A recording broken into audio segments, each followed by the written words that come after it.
camera không? Trend thì camera. On mới camera bán đây. Đưa nhau món.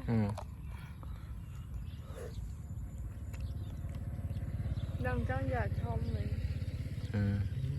Này nó món nhau.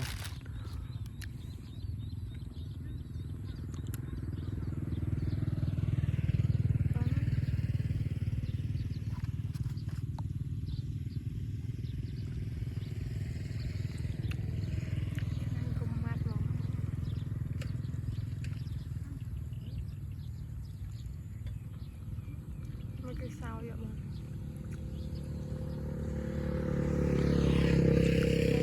ở đấy nhâm thế bay tì nhâm mỗi ba này lên rồi ba nhỏ gì đấy mà gặp chớp sớm á gặp sao đá từ đá không khó gì đá tôi nợ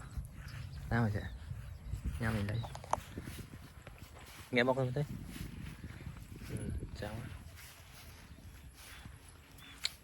ta sẽ hiệp xa đến tên mà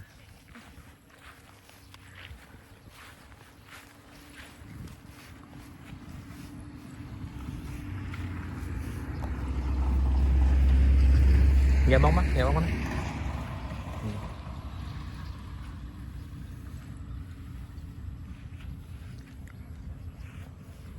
còn đá đến bằng hàng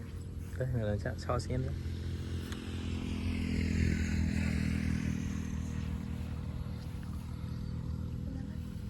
ở đây ta ba bảy tỷ rồi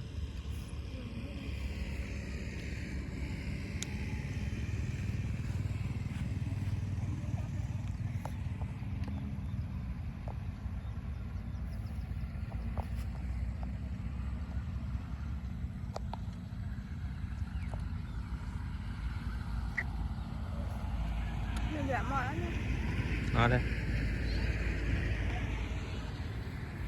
bán mấy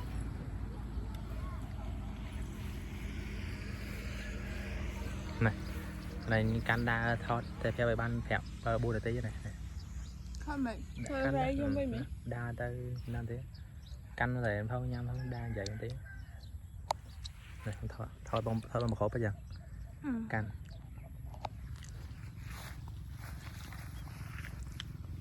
thôi đủ của xa đây nè bây giờ trend nha mẹ ở đây có má test hiệp xa mình đang thằng thợ nhóm hay test hiệp bài dọc xa đi cho làm bon phải giá cả là o và lưỡi ngày cho tết ngày mà thọt thuộc bàn cho mà thọt đi ví dụ trong một video bán bay tí cả bông không bay ai bay bán bay ha giờ nè giờ thằng gì cái hết nè tập vào năng sân cái mau tầm cái